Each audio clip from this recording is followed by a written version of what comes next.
I was commissioned to create art of my client's Chinese Zodiac, and this is what we created. But let's take a step back and see how we got there. The client wanted us to include water, bamboo and turquoise-like colours to match the furnishings in her new home.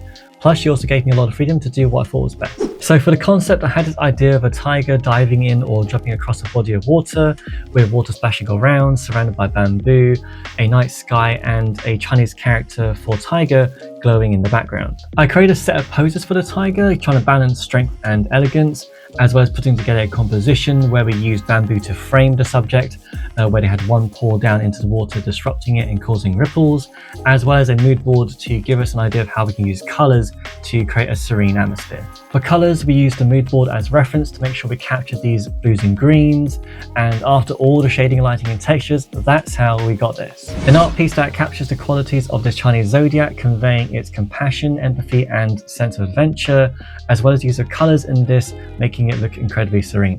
Hey, if that was interesting, useful, or you might want to commission me one day, then like it, save it, share and follow.